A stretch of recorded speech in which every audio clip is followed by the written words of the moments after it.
තෙරුවන් සරණයි සදහවත් පින්වතුනි. මේ ධර්ම දේශනාවේ අන්තර්ගත කරුණු හොඳින් ශ්‍රවණය කොට ඔබගේ ලෞකික සහ ලෝකෝත්තර අපේක්ෂාවන් මුදුන්පත් කරගනිත්වා කියලා ප්‍රාර්ථනා කරනවා. පින්වතුනි, මිනිසුන් විසින් ප්‍රතික්ෂේප කරන, පිළිකුල් කරන අමිහිරි දේවල් මේ ලෝකේ තියෙනවා. අප්‍රසන්නයි කියලා බැහැර කරන මේ ලෝකයේ තිබෙන නොයෙක් අපද්‍රව්‍ය, විෂ ද්‍රව්‍ය වගේ දේවල් බැහැර කළ යුතු දේවල් ඉදිරියට තමයි මිනිසයන් ඒ කෙරෙහි අවධානය යොමු කරන්නේ. එහෙත් ඇතැම් අප්‍රසන්න දේවල් මිනිසයාගේ ප්‍රයෝජනය පිණිස යොදා ගන්නවා. විශේෂයෙන් ගත්තොත් කෘෂි කර්මාන්තය කියලා කියන්නේ මිනිස්සුන්ට ඊටාම අත්‍යවශ්‍ය යම් දෙයක්. කෘෂි කර්මාන්තයෙන් තොරව මිනිසයන්ගේ පැවැත්මක් නැහැ. මෙන්න මේ කෘෂි කර්මාන්තයට උපයෝගී කරගන්නවා පොහොර. පොහොර වලින් තොරව කෘෂි කර්මාන්තයකුත් නැහැ. මේ පොහොර නිෂ්පාදනය කරන්න යොදා ගන්න දේවල් බැලුවාම සමහර විට ඊටාම අප්‍රසන්න දේවල්. අපද්‍රව්‍ය විදියට බැහැර කරන දේවල් ප්‍රතිශක්තිකරණය කරලා ඒවා පොහොර බවට පරිවර්තනය කරනවා. උදාහරණයක් විදියට ගත්තොත් කාබනික පොහොර. රසායනික පොහොරත් එහෙමයි. රසායනික පොහොර නිෂ්පාදනය කරන ඇතැම් රසායන ද්‍රව්‍ය ඍජුව භාවිතා කරොත් අපිට ඉතා විසයි. එනමුත් යම්කිසි යාන්ත්‍රණයක් උපයෝගී කරගෙන ඒ විස ද්‍රව්‍ය පොහොරක් බවට පරිවර්තනය කරලා මනුෂ්‍යයාට ඉතා උපයෝගී ප්‍රයෝජනවත් වන කෘෂි කර්මාන්තයට යොදනවා. ඒ තුලින් මනුෂ්‍යයාට බොහෝ යහපතක් සිද්ධ වෙනවා. මනුෂ්‍යයාගේ පැවැත්මට බොහෝ උපකාරයක් සිද්ධ වෙනවා. ඒ වගේම පින්වතුනි, ඇතැම් විෂගෝර සත්වයන්ගේ විෂ ඖෂධ නිෂ්පාදනයට භාවිතා කරනවා. ඇතැම් සර්ප විශේෂයන් තුල තිබෙන විෂ ඖෂධ නිෂ්පාදනයට යොදා ගන්නවා. ඒ වගේ ජීව රසායනික ද්‍රව්‍ය අපිට විස වුණත් ඒවා ප්‍රයෝජනට ගන්න ආකාරයක් තියෙනවා. ඒ වගේම විකිරණශීලී ද්‍රව්‍ය, විකිරණශීලී මූලද්‍රව්‍ය මිනිස්යාගේ බලශක්ති අවශ්‍යතාවයන් සපුරා ගන්න උපයෝගී කරගන්නවා. විකිරණශීලී ද්‍රව්‍ය කියලා කියන්නේ මිනිස්යාට අහිතකර දේවල්. එනමුත් ආරක්ෂිත ක්‍රම උපයෝගී කරගනිමින් ඒ විකිරණශීලී විෂ ද්‍රව්‍ය බලශක්ති උත්පාදනයට සහ තවත් ප්‍රයෝජනවත් දේවල් වලට යොදා ගන්නවා. මා ඔබට මේ ඉස්පතු කරලා පෙන්වන්න උත්සාහ කරන්නේ මිනිස්යන් එපා කියලා ප්‍රතික්ෂේප කරන දේවල් තියෙනවා මේ පරිසරයේ, මේ ලෝකේ. ඒවා මිනිස්යන්ගේ ප්‍රයෝජනෙ පිණිස යොදා ගන්නවා. මිනිස්යන්ගේ දියුණුවට, උන්නතියට ඒවා යොදා ගන්නවා. ඒ තුලින් මනුෂ්‍ය ප්‍රජාවේ පැවැත්ම ස්ථාවර කරගන්නවා. නමුත් පින්වතුනි, මේ ලෝකයේ තියෙන එක දෙයක්, කිසිම අයුරකින් ප්‍රයෝජනයක් නැති, හැම අතින්ම අයහපතක්ම සිද්ධ කරන දෙයක්ුත් මේ ලෝකේ තියෙනවා. මනුෂ්‍යයාට විතරක් නෙවෙයි, මේ ලෝක සත්වයන්ටම හැම අතින්ම අයහපතක් සිද්ධ කරන, කිසිම විදිහේ ප්‍රයෝජනයක් ගෙන දෙන්නේ නැති මේ ලෝකයේ තිබෙන ඒ අහිතකර දේ හඳුන්වන්නේ ද්වේෂය කියලා. සත්වයන්ගේ సంతානය තුළ ද්වේෂය කියලා යමක් ඇතිද, ඒ දෙය හැම අතින්ම අයහපතක්මයි සිද්ධ කරන්නේ. කිසිම විදිහකින් ප්‍රයෝජනයක් නැහැ. විනාශයක්මයි සිද්ධ කරන්නේ. මේ ධර්ම දේශනාවට මාතෘකා කරගන්නේ ද්වේෂය ආදීනව. ද්වේෂය කොයිතරම් අයහපත් වුණත් සත්වයා බහුතර වශයෙන් පරිහරණය කරන දෙයක් තමයි ද්වේෂය කියලා කියන්නේ. ඒකට හේතුව තමයි ද්වේෂයේ තියෙන ආදීනව පිළිබඳ අවබෝධයක් නැතිකම. පින්වතුනි, යම් හේකින් මේ ද්වේෂය ප්‍රහාණය කළොත් හැම අතින්ම යහපතක් සිද්ධ කරන යම් දෙයක් අපිට ඇති කරගන්න පුළුවන්. බුදුරජාණන් වහන්සේ දේශනා කරා සත්වයාට හැම අතින්ම යහපතක්ම සිද්ධ කරන එක දෙයක් තියෙනවා. ඒ තමයි පින්වතුනි මෛත්‍රී සිත. යම් කෙනෙක්ට මෛත්‍රී සිතක් ඇති කරගන්න පුළුවන් නම් හැම පැත්තෙන්ම යහපතක්ම සිද්ධ වෙනවා. යහපතක්මයි සිද්ධ වෙන්නේ. අයහපතක් සිදු වෙන්නේ නැහැ. හැම අතින්ම යහපතක් සිද්ධ වෙන ඒ මෛත්‍රී සිත ඇති කරගන්න නම් අර හැම අතින්ම අයහපතක් සිද්ධ වෙන ද්වේෂය ප්‍රහාණය කරන්න ඕන. ඉතින් මේ ධර්ම දේශනාව ඒ සඳහා ඔබට උපකාරයක් වෙනවා. මේ ධර්ම දේශනාව හොඳින් ශ්‍රවණය කොට ද්වේෂය ආදීනව හොඳින් තේරුම් ගන්න. මීට කලින් මා මෛත්‍රියේ ආනිසංස පිළිබඳ පැහැදිලි කළා. ඒ දේශනාවේ අන්තර්ගත කරුණුත් සිතේ දරාගෙන ද්වේෂය ආදීනව හොඳින් අවබෝධ කරගන්නට උත්සාහවත් වන්න. විශේෂයෙන්ම මේ ධර්ම දේශනාව පවත්වන්න මූලික වුණේ පින්වතුනි මෛත්‍රී භාවනාවට උපකාරයක් පිණිස. මෛත්‍රී භාවනාව දියුණු කරන කෙනෙක් ද්වේෂය ආදීනව පිළිබඳව දැනගෙන සිටීම අතිශයම ප්‍රයෝජනවත්. ද්වේෂය ආදීනව අවබෝධ නොකරගත්ත කෙනෙක්ගේ සිතේ මෛත්‍රී සිතක් උපදිනවා කියන දේ වෙන්නට බෑ.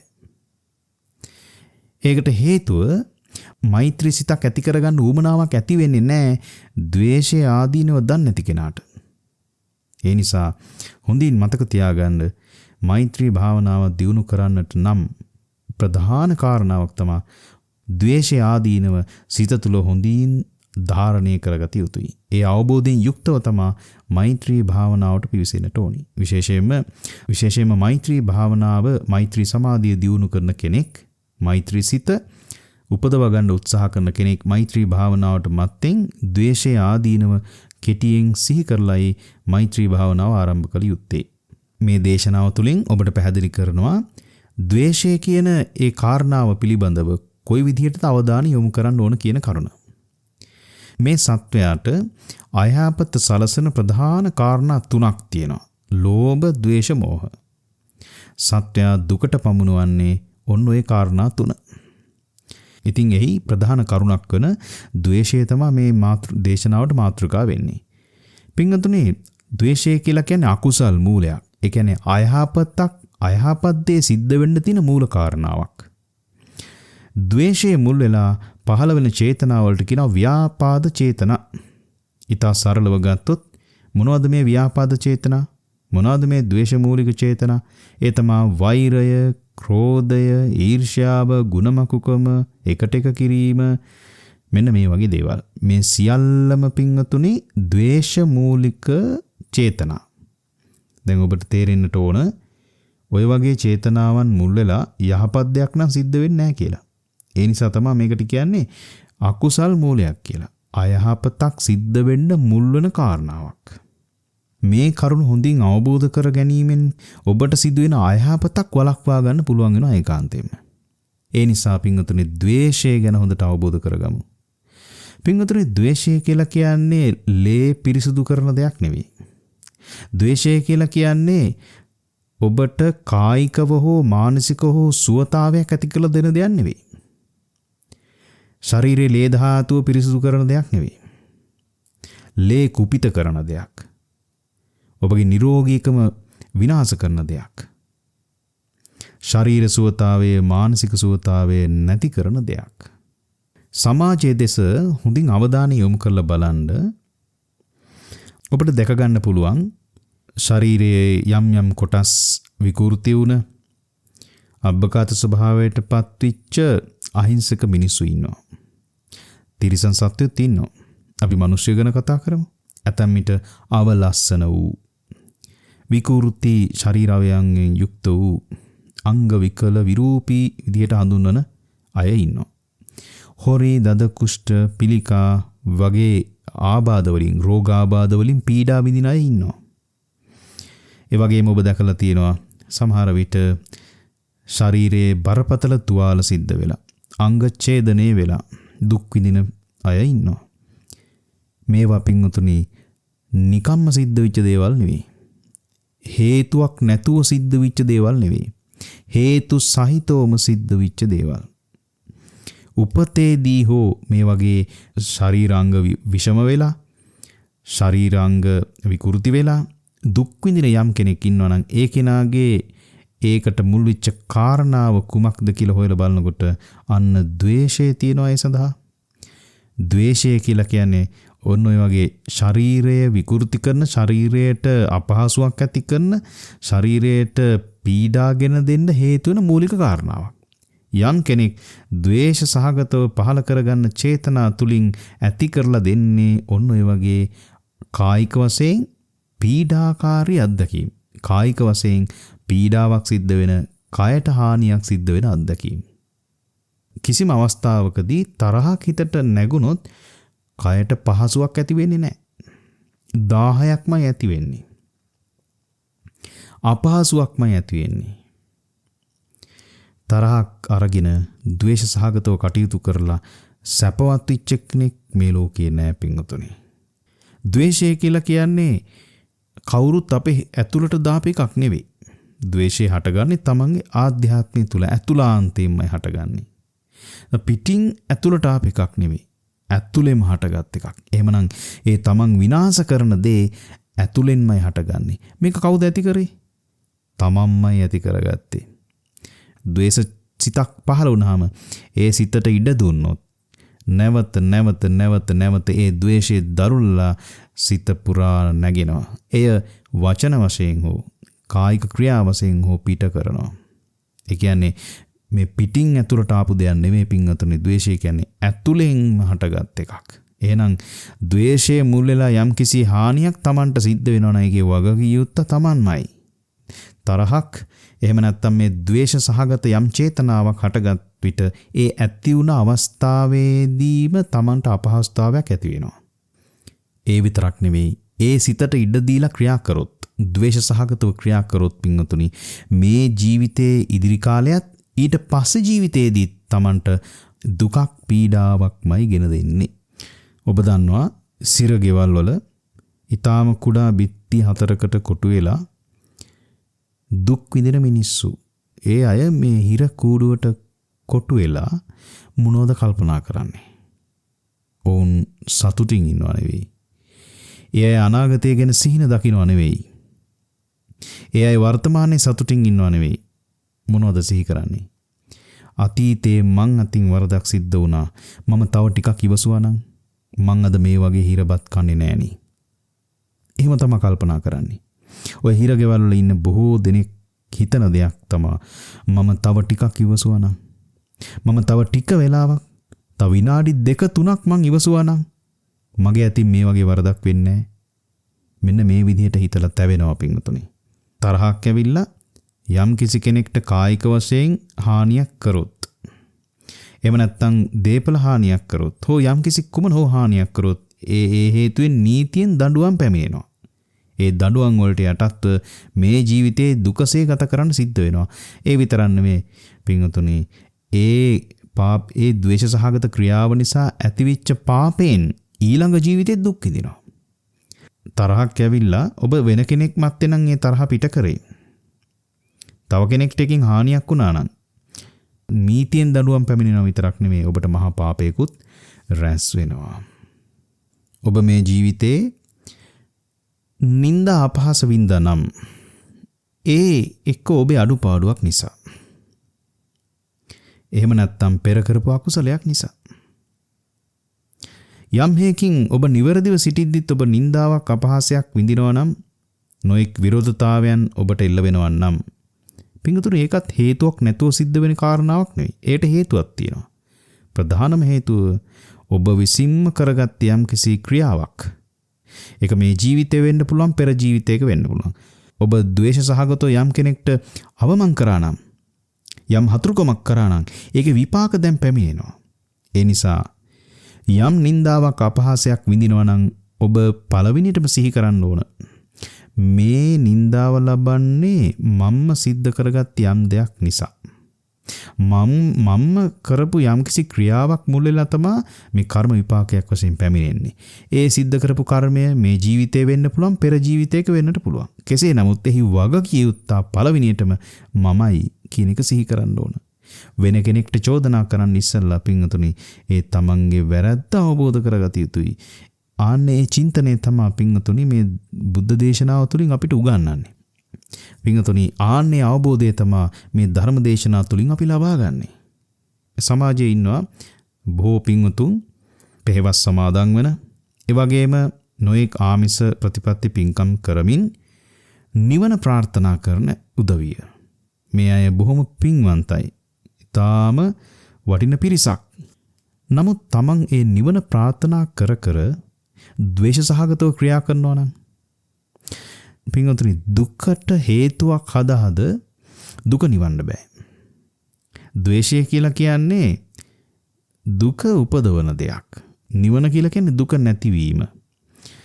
තමන් නිවන ප්‍රාර්ථනා කරනවා නම් නිවන දෙසට යොමු වෙච්ච ක්‍රියාවන් වලින් යුක්ත වෙන්නට ඕන.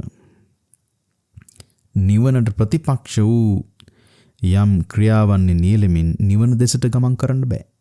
ඒ නිසා විශේෂයෙන්ම සදහැතියන් මතක තියාගන්නට ඕන තමන් නිවන ප්‍රාර්ථනා කරනවා නම් පින්වතුනි ද්වේෂය කියන එක දුරින්ම දුරු කරන්න ඕනි. මොකද ද්වේෂය කියන්නේ දුක ඇති කරන දෙයක්. නිවන කියන්නේ දුකින් නිදහස් වීමක්. දුක ඇති කරන දෙයක් දියුණු කරමින් දුකින් නිදහස් වෙන්න බෑ කවදාවත්. හැම දිනාටම ජීවිතේ හතුරුකම් කරපු අය ඉන්නවා. නොඑක ආකාරයෙන් වචනයෙන් වෙන්න පුළුවන්, ක්‍රියාවෙන් වෙන්න පුළුවන්.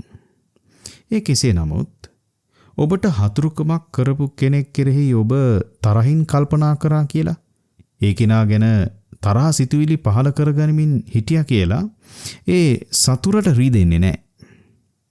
සතුර නැති තැන ඔබ මේ තරහෙන් පුපුරමින් හිටියට ඒ සතුරු පුද්ගලයාට ඒ දේ දැනෙන්නේවත් නැහැ.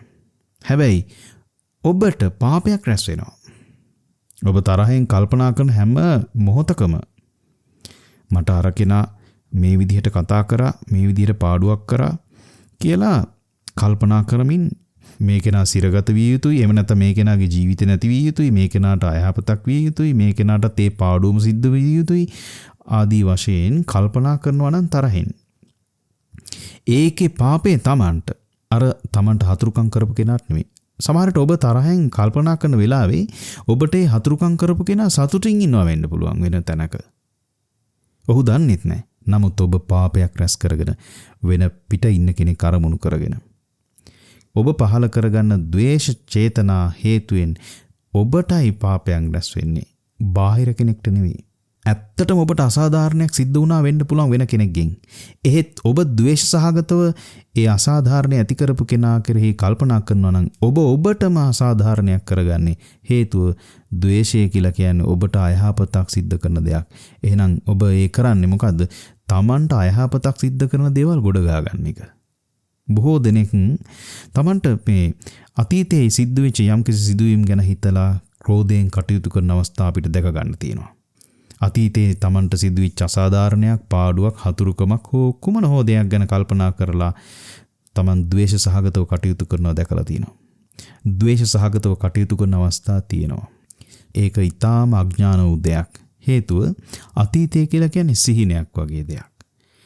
නැවත කවදාවත් අපිට මුණ ගැහෙන්නේ නැති දෙයක් තමයි අතීතය කියලා කියන්නේ. සිහිනයක දැක්ක දෙයක් පිළිබඳව ඔබ අපේක්ෂා කරනවා නම්, ඔබ නැවත ඕන කියලා හිතනවා නම්, සිහිනයක දැක්ක දෙයක් ඔබ නැවත කල්පනා කරනවා නම් ඒකෙන් අර්ථවත් වෙන්නේ කුමක්ද? නිස්සාර දෙයක් කෙරෙහි කල්පනා කරනවා කියන එක නේද? කවදාවත් නැවත ලැබෙන්නේ නැති දෙයක් කෙරෙහි අපේක්ෂා කරනවා වගේ දෙයක් නේද? ඒකම තමයි පින්වතුනි තමන්ට අතීතයේ සිදුවිච්ච යම් දෙයක් අරමුණු කරගෙන තමන් දැන් තරහෙන් කල්පනා කරනවා නම් අර කිසිම තේරුමක් නැති දෙයක් වෙනුවෙන් තමන් පව් පුරව ගන්නවා කියන එක තමයි ඒකෙන් අදහස් වෙන්නේ.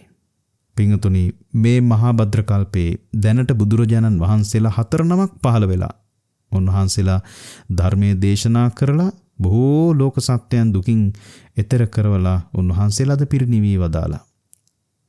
ඒ වුණාට ඔබත් මාත් මේ සසරේ තාමත් ගමන් කරන්න පින්වතුනි ප්‍රධාන කාරණාවක් ද්වේෂය. තව දුරටත් අපි මේ ද්වේෂයට ඉඩ දෙනවා නම් පින්වතුනි තව බුදුරු ලක්ෂයක් පහළ වුණත් සසරෙන් එතර වීමක් වෙන්නේ නැහැ. ඒ කියන්නේ දුකින් එතර වීමක් වෙන්නේ නැහැ. ඒකට හේතුව සසර දුකට පමුණුවන ප්‍රධාන කාරණාවක් තමයි ද්වේෂය කියලා කියන්නේ. මේ ලෝක සත්‍යයට මහ gedara උනේ සතර අපායනේ. ඒකට ප්‍රධානම හේතුවක් තමයි පින්වතුනි ද්වේෂය. බලන්න ඒ ඒ ද්වේෂය කියන එක තව කෙනෙක් තමන්ගේ සිතට දාපු දෙයක් නෙවෙයි. තමන්ම ඇති කරගත්ත දෙයක්. ඒක තමයි අභාග්‍ය. ඒක තමයි අපි සංවේගයටපත් වෙන්න ඕන කාරණාව. තමන්මයි තමන්ව දුකටපත් කරන කාරණාව ඇති කරගන්නේ. තමන්ගේ හිතේ යම් කිසි ව්‍යාපාද චේතනා පහළ වෙනවා නම්, ද්වේෂ සහගත චේතනා පහළ වෙනවා නම්, එය හොඳින් අවබෝධ කරගෙන ඒ සිතුවිලි සිතින් බැහැර කරොත් පින්වතුනි එයා තමයි සුගතිගාමී වෙන්නේ. නිවන් දකින්නත් කරන්න තියෙන ඒකම තමයි. යම් කිසි කෙනෙක් දැන් අදිෂ්ඨාන කරගෙන මම මින් ඉදිරියට තරහ ගන්නෙ නැහැ. තරහ ගන්න තියෙන හේතු මගේ සිතින් බැහැර කරනවා. මං ද්වේෂය බැහැර කරනවා කියලා කටයුතු කරනවා නම් පින්වතුනි ඒක තමයි නිවන් මාර්ග. ඒක තමයි නිවන් මාර්ග. ඔහු තමයි ආර්ය අෂ්ටාංගික මාර්ගය වඩන්නේ. ද්වේෂයේ ප්‍රහාණය වීම තමයි නිවන, නිවීම. එහෙමනම් නිවන් දකින්න ඕන කෙනා ඒකාන්තයෙන්ම අනිවාර්යයෙන්ම කළ යුතු ප්‍රධාන කාරණාවක් තමයි ද්වේෂය බැහැර කරන එක. පින්වතුනි බුදුරජාණන් වහන්සේ දේශනා කරේ කම්මස්ස කෝම්හි. කර්මය තමයි අපිට ස්වකීයකට තිබෙන්නේ. සත්වයාට තමන්ගේ දෙයක් විදිහට ව්‍යවහාර කරන්න පුළුවන් නම් කර්මයයි. ඒකට හේතුව තමන් යම්කිසි විපාකයක් විඳින්නේ තමන් තුළ ඇති කරගත්ත පහළ කරගත්ත චේතනාවක් නිසා. ඒක තමයි කර්මය වෙන්නේ. අම්මා තාත්තා කරපු කර්මයක විපාකයක් තමන්ට එන්නේ නැහැ. සෑම විටම කල්පනා කරන්න පින්වතුනි, නින්දාවකින් හෝ අපහාසයකින් හෝ තමන්ට සිද්ධ වෙන දේපල හානියකින් හෝ කුමන හෝ ආකාරයකින් තමන්ට අයහපතක් පාඩුවක් සිද්ධ වෙනවා නම්, එහෙමනම් ඒ පාඩුව සිද්ධ වුණේ තමන් විසින් කරගත්ත කර්මයක් නිසාමයි. වෙන කෙනෙක් කරපු දෙයක් නිසා තමන් දුකටපත් වෙන්නේ නැහැ. පාපයක් විපාක දෙන්න නැත්තම් වෙන කිසිම කෙනෙක්ට තමන්ගේ හතුරෙක් විදිහට සලකන කෙනෙක් වේවා, ඔහු කොච්චර ප්‍රබල වුණත් තමන්ට අයහපතක් සිද්ධ කරන්න බෑ. හේතුව තමයි තමන්ට පාපයක් නැත්තම් පින්වතුනි වෙන කෙනෙක්ට බලෙන් අපිට විපාකයක් පනවන්න බෑ. හතුරුකම් කරන කෙනෙක් අපිට කොච්චර හතුරුකම් කරත් අපි තුල පාපයක් නැත්තම් ඒ හතුරුකම් දුකක් විදිහට අත්විඳින්න අපිට දුකක් එළඹෙන්නේ නැහැ පින්වතුනි. ඔබව විනාශ කරන්න හදන කෙනෙක්ට ඔබ විනාශ කරන්නට බෑ. ඒ පීඩාව, ඒ විනාශයට මුහුණ දෙන්න ඔබ තුල පාප කර්මයක් නැත්තම්. ඔබ රැකෙනවා පිනක් තියනවා නම්. මේ ජීවිතේ ඔබට ප්‍රිය දේවල් ලැබුණේ පෙර යම්කිසි පිනක් නිසා. ඔබ විසින් ඇති කරගත්ත දෙයක්. ඔබ ඇති කරගත්ත දෙයක්. යම්කිසි අප්‍රිය දෙයක් මේ ලෝකේ ඔබට ලැබුණා නම්, දැන් ලැබිලා තියෙනවා නම්, ඒ ඔබ විසින් ඇති කරගත්ත පාපයක් නිසා. වෙන කවුරුත් ඇති කරපු දෙයක් නෙවෙයි. තමන්ම ඇති කරගත්ත දෙයක්. තමන් කැමති දේවල් තමන්ට ලැබෙනවා නම් පින්වතුනි, ඒ ලැබෙන්නේ යම්කිසි හේතුවක් නිසා. මොකද්ද හේතුව? ඔබ ඇති කරගත්ත පිනක් නිසා. ඔබට යම් අයහපතක්, විපතක්, ඔබට අසතුටු වෙන කාරණාවක් නම් මුණ ගැහෙන එකට හේතුව ඔබ කරගත්ත පාපයක්. ඒ නිසා පින්වතුනි සෑම විටම සිහිය රඳව ගන්න. වෙන කෙනෙක් ඔබට කරදර කරනවා නෙවෙයි. වෙන කෙනෙක් ඔබට පාඩුවක් කරනවා නෙවෙයි. වෙන කෙනෙක් ඔබට හතුරුකම් කරනවා නෙවෙයි. තමන් කරගත්ත පාපේම විපාක වශයෙන් එන්නේ. ඒ විපාකය ඔබට ලැබෙන්න ඔබට පරිසරය නිර්මාණය වෙනවා. ඒ පරිසරය තුල ඔබ නම් කරනවා මෙයා මගේ හතුරා, මෙයා මට ඊර්ෂ්‍යා කරන කෙනා, මෙයා මට වෛර කරන කෙනා, මෙයා තමයි මගේ දියුණුවට බාධා කරන කෙනා කියලා ඔබයි නම් කරන්නේ. නමුත් බාහිර කිසිම කෙනෙකුට පුළුවන්කමක් නැහැ පින්වතුනි බලෙන් ඔබට දුකක් දෙන්න. ඔබ කරගත්ත පාපයක් නිසාමයි පින්වතුනි ඔබට පාඩුවක්, කරදරයක්, දුකක් ලැබෙන්නේ. පීඩාවක් ලැබෙන්නේ. ඒ නිසා පින්වතුනි කිසිම හේතුවකට බාහිර පුද්ගලයෙක් කෙරෙහි වෛර කරන්නට එපා. බාහිර පුද්ගලයෙක්ට ඇඟිල්ල දික් කරලා ඔබ චෝදනා කරන්නට එපා. වෛර කරන්නට එපා. එකට එක කරන්නට එපා. ක්‍රෝධ සිතින් කටයුතු කරන්නට එපා. හේතුව ගෙවෙන පව් ගෙවෙන්න දෙන්න. ගෙවෙන පාපයන් ගෙවෙන්න දෙන්න. පාපයක් ගෙවෙනකොට ඒ පාපය අලුත් කරගන්නට එපා. ඒ විදිහට කටයුතු කරොත් කවදාවත් දුකින් නිදහස් වීමක් වෙන්නේ නැහැ. හේතුව ගෙවෙන පාපයන් වලට ඔබ නැවත පාපයන් එකතු කරනවා. පව් අලුත් කරනවා. මේ කාරණාව නිසාමයි පින්වතුනි අපි තාමත් සසරේ දුක් විඳගෙන ඉන්නේ. ඔබ මේ ආකාරයෙන් දුකටපත් කරන ප්‍රධාන කාරණාවක් තමයි ද්වේෂය. ඒ අනුව හොඳින් තේරුම් ගන්න පින්වතුනි, සසරේ ඔබ දුකටපත් කරන ප්‍රධාන කාරණාවක් තමයි ද්වේෂය කියලා කියන්නේ. ද්වේෂය ආදීනව පිළිබඳව තවත් පැහැදිලි කරගත යුතුයි. තවත් පැහැදිලි කරන කාරණා බොහෝ තිබෙනවා. ඉතින් මා හිතනවා මෙතෙක් වේලා දේශනා කරපු මේ කරුණු නැවත ආවර්ජනය කරලා මේ කරුණු හොඳින් හිතේ ධාරණය කර ගැනීම ඔබට වැදගත් වේවි. ඉතින් මේ දේශනාව කෙටියෙන් අවසන් කරනවා. මේ දේශනාවෙම දිගුවක් ලෙස තවත් කරුණු කිහිපයක් පැහැදිලි කරමින් ඊළඟ දේශනාව මා ඔබට ශ්‍රවණය කරන්න අවස්ථාව සලසනවා. ඉතින් එතෙක් මේ දේශනාව හොඳින් ශ්‍රවණය කරත්වා. ද්වේෂයේ ආදීනව හොඳින් වටහා ගනිත්වා. ඒ සඳහා ඔබට මේ දේශනාව උපකාරයක් වේවා කියලා ප්‍රාර්ථනා කරනවා. සියලු දෙනාටම තෙරුවන් සරණයි.